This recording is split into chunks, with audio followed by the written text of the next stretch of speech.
ألا يا رسول الله كنت رجاؤنا وكنت بنا برا ولم تكن. Bertuhankan Allah, itu yang sebenar-benarnya, itu yang utama.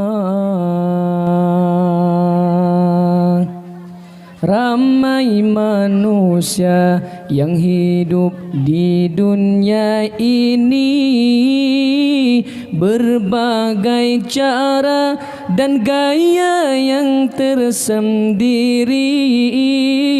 Ada yang ingin bertuhan, ada yang tak memerlukannya. Namun kita sebenarnya Allah yang punya. Bertuhankan Allah yang sebenar-benarnya, bertuhankan Allah yang sebenar-benarnya. Kita ini manusia, tak lepas dari salahnya, tapi hendaklah sentiasa kembali kepadanya. Tuhan itu pengasih, Tuhan itu penyayang, Dia Maha Pengampun segala dosa. Bermohonlah ampun dari segala dosa, bermohonlah ampun dari segala dosa. Allah itu Tuhan kita, wajiblah disembah. Rezeki kita di dunia Dia tentukannya.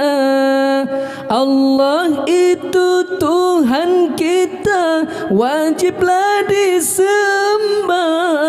Rezeki kita di dunia Dia tentukannya. Berimanlah kepadanya, patuhilah suruhannya. Janganlah kita leka, jangan pula dilupa.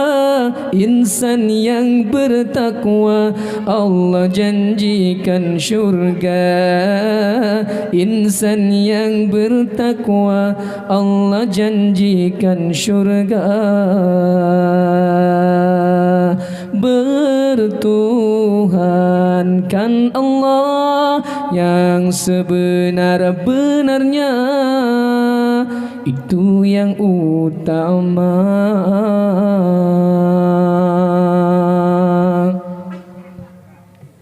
Ala ya Rasulullah.